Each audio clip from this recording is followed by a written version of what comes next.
chanterons le temps des cerises, les guerres le signal, les merles moqueurs seront tous en fête. Les belles auront la folie en tête, et les amoureux du soleil au cœur quand nous chanterons le temps des cerises, sifflera bien mieux le merle moqueur.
Radio Soupente, la station des rapins, sans foi, sans loi et sans courbette. L'émission à Racayou, qu'une surprise. Du mardi 12 janvier 2021, la pluie, encore la pluie, on est parti pour une semaine. Et nous allons, au cours de cette émission, pour sa partie artistique, vous causer dans le poste et dans l'oreille, on espère en tout cas, de Mucha. Pas Muché ou Mouché, Mucha, voilà, qui est un artiste tchèque de la période de l'art nouveau, etc., vers 1800, entre 1800 et 1900 et quelques, voilà, qui était un grand affichiste parisien. Pendant 10 ans, il tenait le haut du pavé. Et puis il est retourné dans sa Tchéquie natale où il a fait d'autres peintures qui n'étaient pas des peintures d'art déco. Vous avez tout compris? J'espère, je ne me répéterai pas. Et vous venez d'entendre en préambule à cette émission le temps des cerises du groupe Noir Désir. Et nous allons, au cours de ce temps imparti à la radio, porter notre regard en marge, porter, pas le nôtre, porter un regard en marge sur l'art et dénoncer les sales coups de la politique politicienne en toc.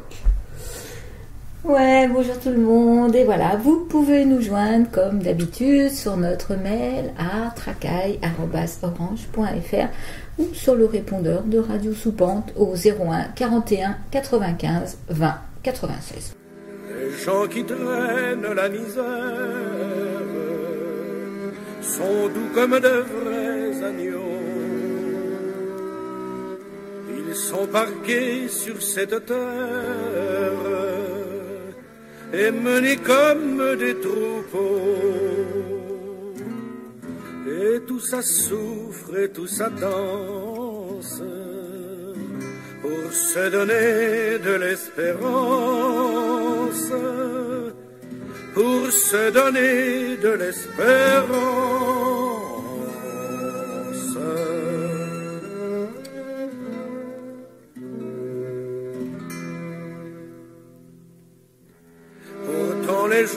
à pas de mine, ont bon courage et bonne dent, grand appétit, grande poitrine, mais rien à se mettre dedans.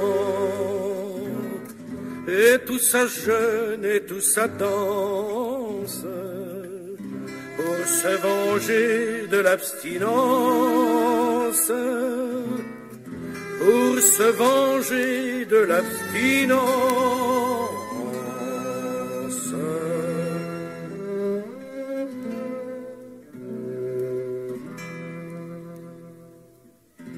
Pourtant ces pauvres traîne-guêtres sont nombreux comme des fourmis.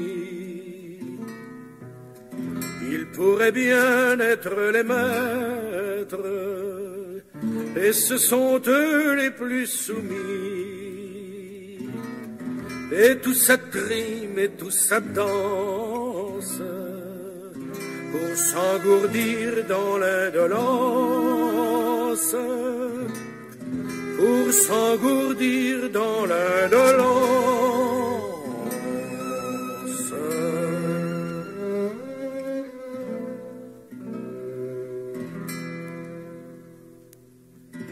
Ils n'ont même pas une pierre, pas un centime à protéger. Ils n'ont pour eux que leur misère et leurs deux yeux pour en pleurer. Et tout ça court et tout ça danse pour un beau jour sauver la France, pour un beau jour sauver la France.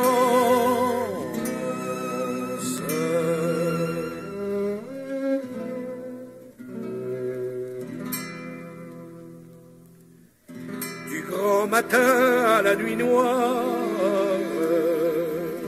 ça travaille des 40 ans. À l'hôpital finit l'histoire,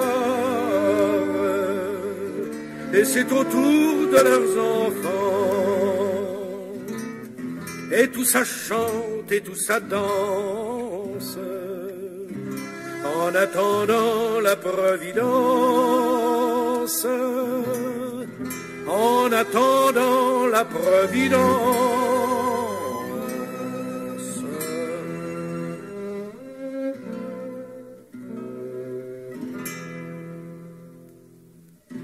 En avant d'eux et qu'on vous nomme chair à canon et sac à vin, va-nu-pied et bête de somme, traîne de misère et meurt de faim. En avant d'eux et que tout danse pour équilibrer la balance, pour équilibrer la balance.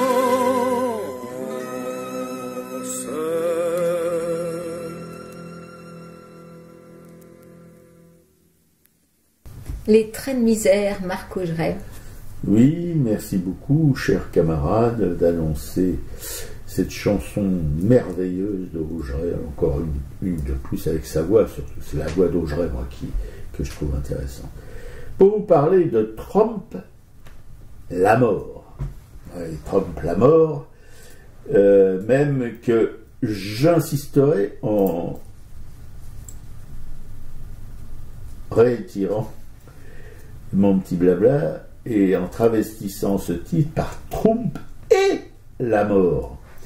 Pour 4 manifestants, peut-être 5 avec un pendant, qu'on a comptabilisé bien après, et c'est pas le Pandore, hein, bien sûr, mais les 4 manifestants morts vous laissent payer le Capitole avec toute une ribambelle d'autres tarés de fachos. Fallait voir la galerie de portraits.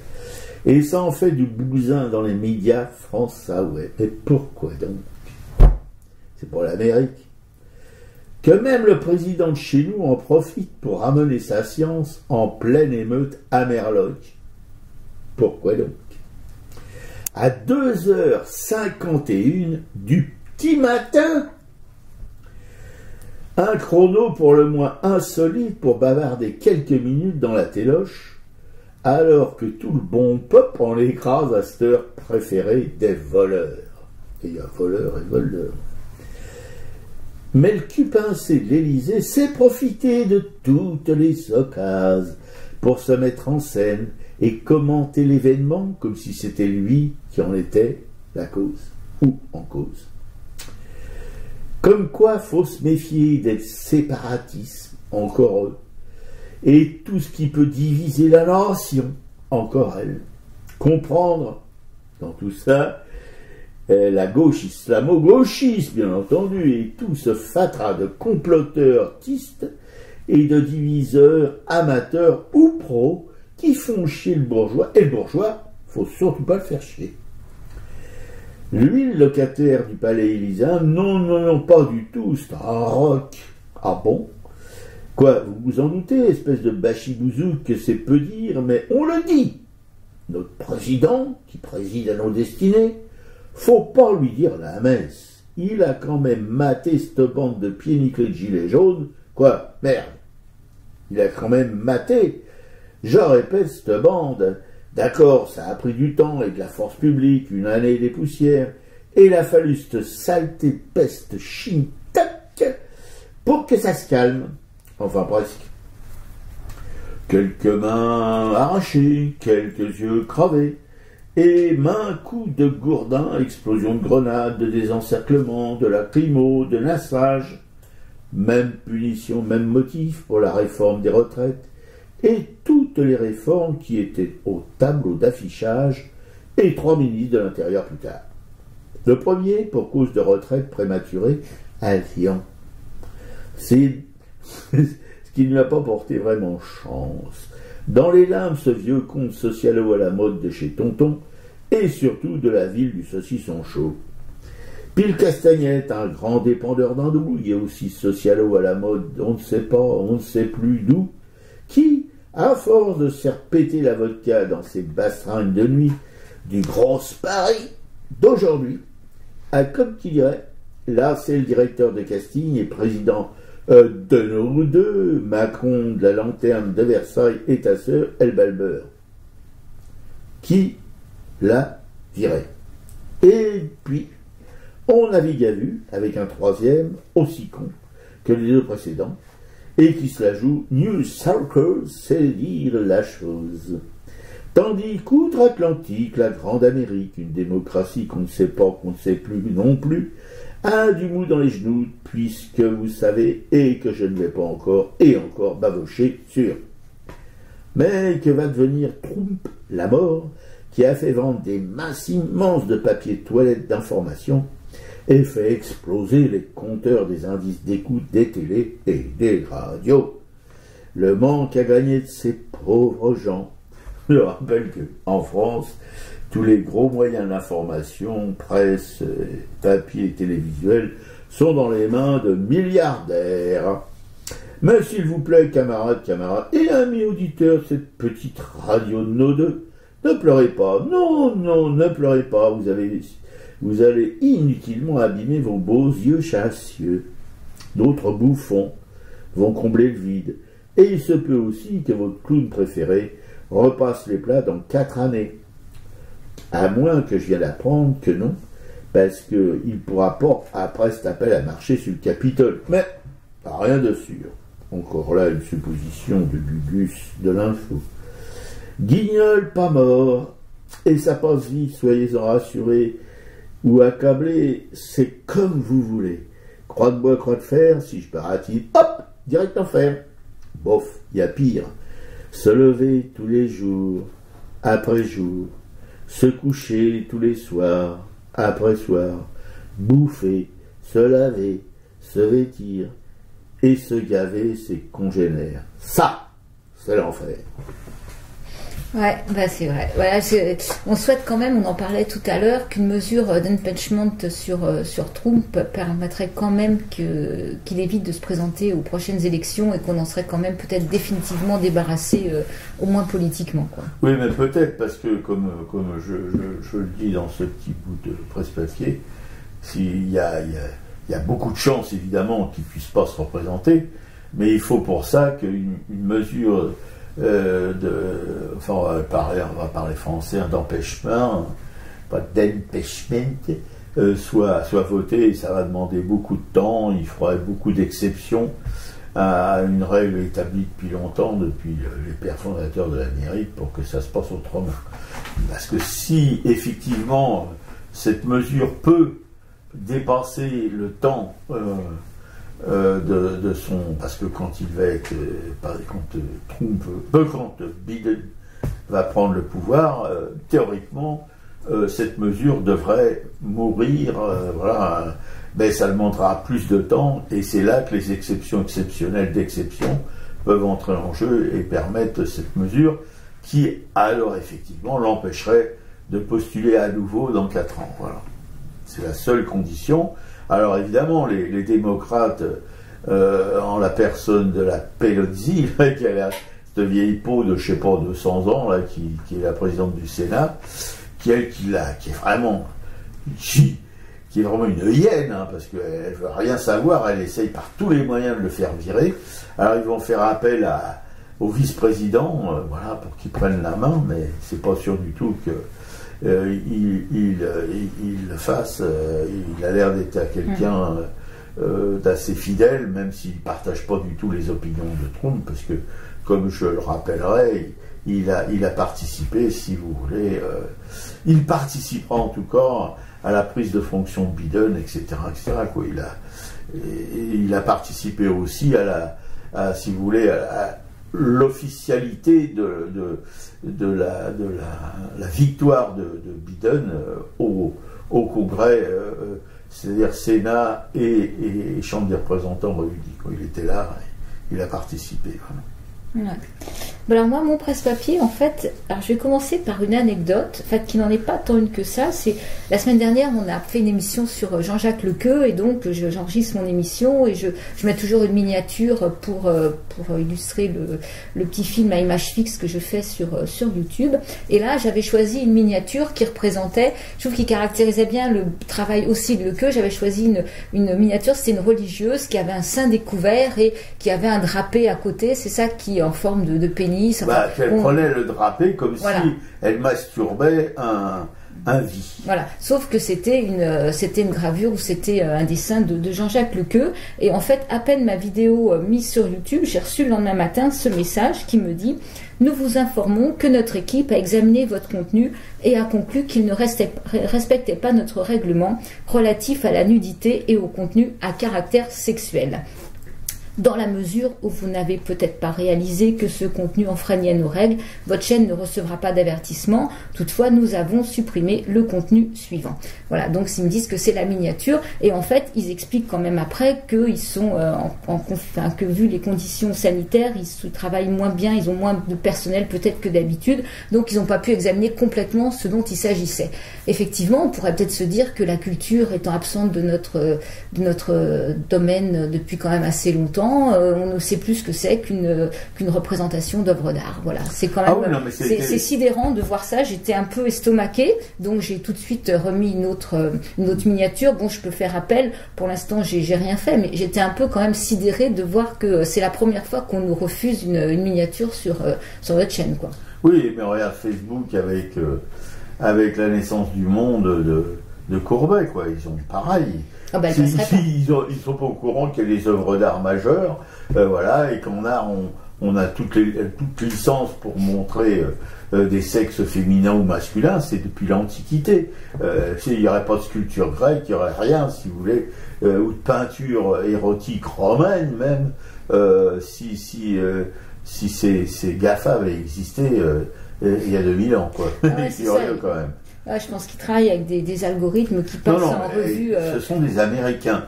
Et on sait qu'en Amérique, le puritanisme hypocrite domine, et que, voilà, il y a toujours des hordes de puritains qui sont capables de lever des fourches pour...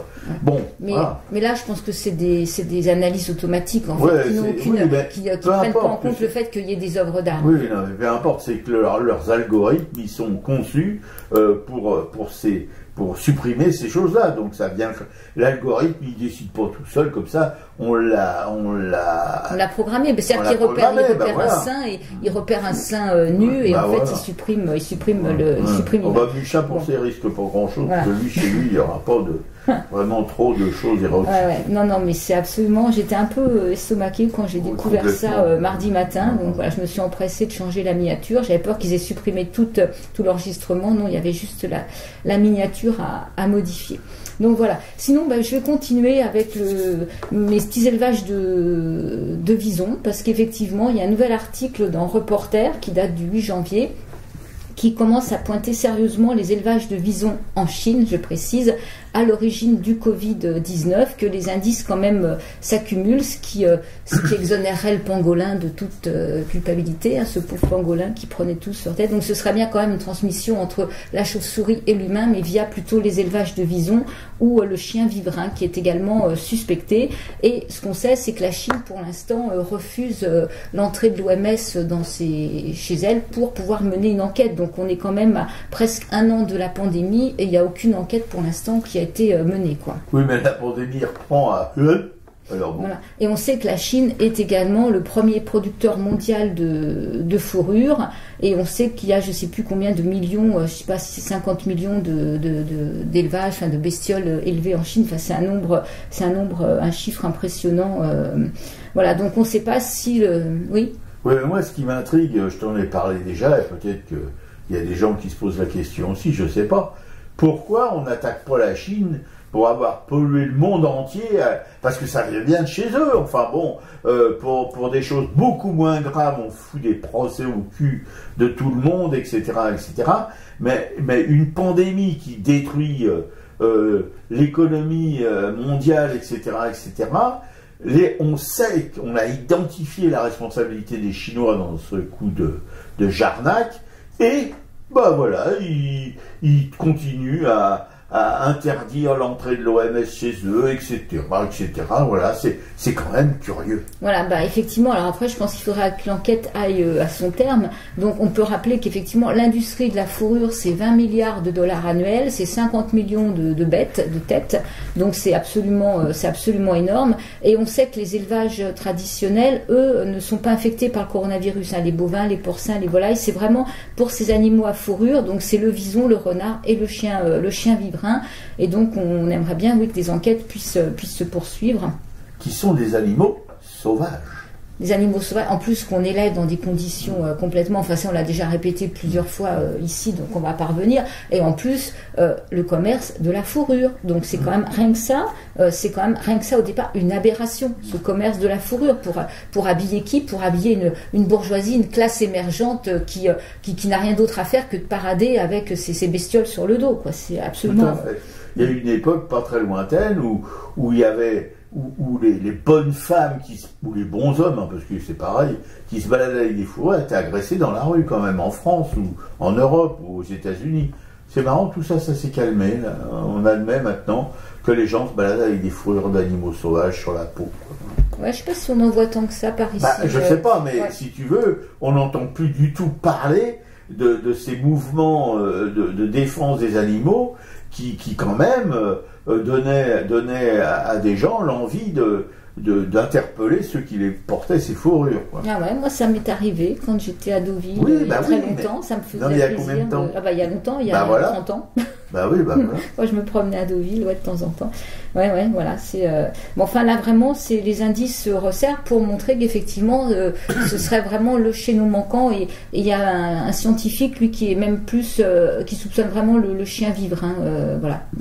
Donc c'est vraiment à suivre, et j'espère qu'on pourra quand même avoir une enquête sérieuse. Alors massacrons, comme nous en France, on massacre des dizaines de milliers de canards, de choses comme ça, à cause, encore une fois, la cause en étant les élevages intensifs et la peste aviaire, quoi. Donc voilà, il y a un article là dans Reporter que je mettrai en lien qui est un peu plus étoffé, mais voilà, c'était l'idée générale de cet article. Et sinon, alors comme on parlait d'hommes politiques crasseux et tout ça, je suis tombée sur Ça un article. Et ouais, ça pléonasse. Je suis tombée sur un article où Patrick Balkany a été placé en garde à vue mercredi dernier. J'avais un peu zappé cette information. Il a été placé en garde à vue dans une affaire de détournement de biens d'un dépôt public. Sa fille et son gendre ont également été entendus par les enquêteurs.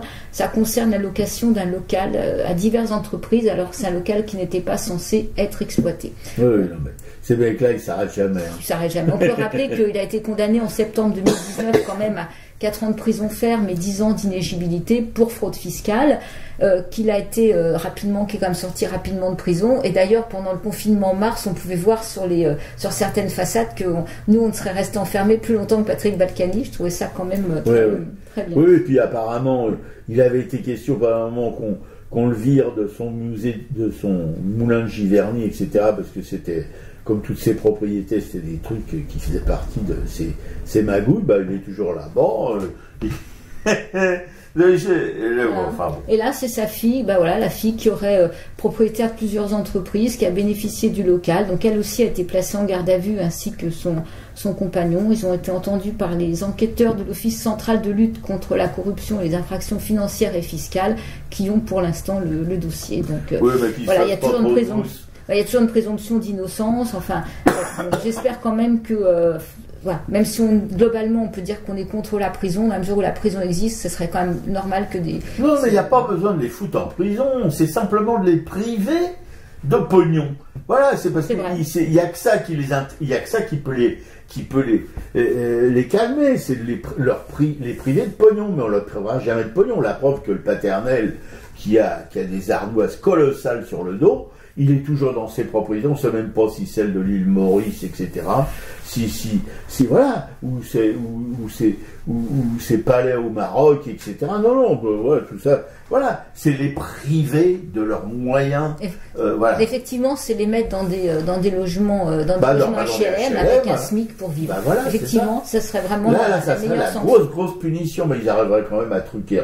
Ah non, parce que tu bloques leur compte, il faut bloquer tous leurs comptes en banque. Bloquer, oui, parce que Balkany avait été aussi soupçonné d'avoir utilisé des agents municipaux à des fins personnelles entre 2010 et 2015. Donc voilà, il n'y a pas de fin. Le soupçon s'est transformé en certitude. Et quand on le voyait effectivement, je ne sais plus à quel moment, dans son moulin de Giverny en train de parader, c'est inacceptable, quoi. Il était quand même sorti de prison en se disant qu'il n'allait pas bien, qu'il était faible. C'est sûr qu'il ne devait pas aller bien. En prison, on ne peut pas aller bien, mais surtout un mec comme ça, quoi, parce que voilà, il mangeait pas normalement, tout ça c'était pas bon et tout. Enfin bref, évidemment, il mangeait pas du caviar, il bouffait pas du homard ou de la langouste tous les jours, ça c'est sûr. Voilà. Et puis je vais revenir aussi juste sur cette marche des libertés à Paris du 12 décembre dernier, en fait, où c'était une manifestation, je crois, plutôt tranquille, plutôt pacifiste. Et en fait, il y a plusieurs vidéos qui ont montré qu'il y a eu des charges soudaines des forces de l'ordre qui ont chargé des manifestants qui étaient arrêtés, qui ne bougeaient pas, et qu'il y a eu énormément d'interpellations. Il y a eu, je ne sais plus combien, plus d'une centaine, je crois, d'interpellations, et qu'il y a des interpellés, justement, portent plainte contre le préfet allemand parce qu'il n'y a rien qui justifie. Surtout que sur le nombre d'interpellations, il y a eu 150 manifestations interpellées et 124 personnes ont fait l'objet d'une garde à vue et près de 100 ont vu la procédure les visant à être classés sans suite. Donc voilà, ça veut dire qu'ils ont interpellé des gens comme ça complètement au hasard, et on voit bien comment, j'ai vu plusieurs vidéos où on voit qu'effectivement d'un coup les forces de l'ordre chargent sans même les 3 sommations réglementaires, quoi. Oui, non, mais ça c'est toujours pareil, c'est pas nouveau, voilà. Je me souviens que la dernière manif où je suis allé, ça sera peut-être la dernière de ma vie, je sais pas, mais on était peinards, tranquille en début de manif, on était arrêtés, la manif était terminée, pour nous en tout cas, on était arrivés au point voilà, où on devait arriver, et d'un seul coup, on a été chargés. On n'avait rien fait de particulier, mais d'un seul coup on était chargé, gazé, grenades de désencerclement. J'ai vu des jeunes filles se faire bastonner, des jeunes filles qui n'avaient pas l'air d'être des révolutionnaires échevelés, c'est pas la commune quand même. Voilà, bon, c'est classique.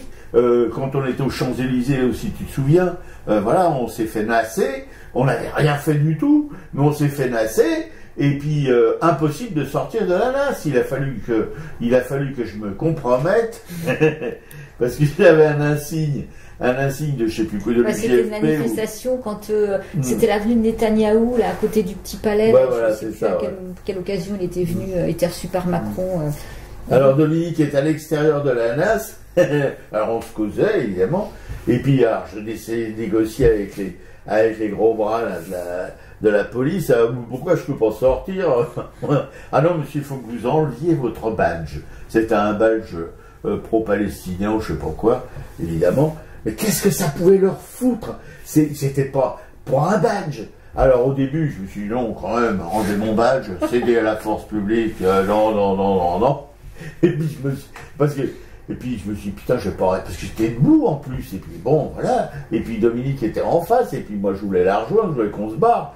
Alors en fin de compte, je suis allé devant l'empêcheur de tout un mec qui mesurait près de 2 mètres, qui était large, aussi large que haut. Je lui ai enlevé mon badge devant lui, je lui ai dit, monsieur le policier, j'enlève mon badge, je le mets dans ma poche. Vous êtes raisonnable, vous pouvez sortir. Vous voyez le résistant, vous voyez le révolutionnaire, hein, quand même, il faut le faire. Hein. Ouais. Bah écoute, là, en tout cas, tous ces manifestants portent plainte pour violence volontaire par personne dépositaire de l'autorité publique ou pour entrave à la liberté de manifestation, ce qui est quand même le cas, pour dénonciation calomnieuse ou encore pour faux en écriture publique. Bon, on sait très bien souvent quelles sont les suites accordées à ces plaintes, mais enfin, bon, c'est quand même c'est important de porter plainte, quoi. Et qui est encore responsable de ces espèces de choses invraisemblables? C'est le préfet allemand. Bon, le préfet allemand est toujours là, il sera là jusqu'à la fin. Si Macron repart pour 5 ans, il sera toujours là dans 10 ans. Hein. Oh, c'est un bon préfet, il est aux ordres, il fait tous les pires trucs qui existent, mais voilà, il sert le pouvoir. Avez-vous passé le virus à maman? Voilà comment on s'y prend. La toute première fois, on pense pas mal.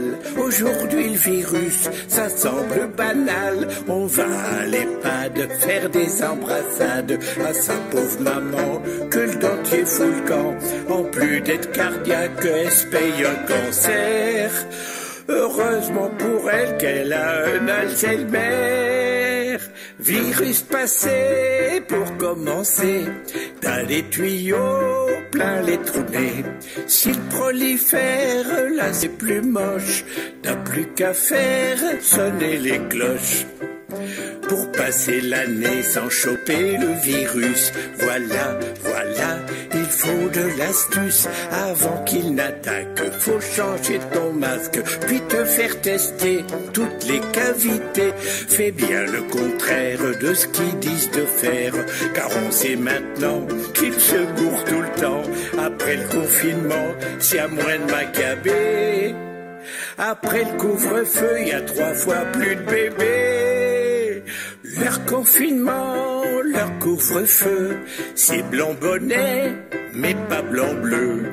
La photo jeune, la photo vieux, faut un coupable, c'est jamais eux. Chez le grand vizir et ses marquis, t'as le rebond-pente, mais pas les skis. Chez le Jupiter, quoi qu'il goupille, on a le bordel, mais pas les filles. À l'Élysée, la famille tuche, ils nous ont pris pour des nunuches. Véran Templan et le Salomon, ils nous ont pris pour des couillons.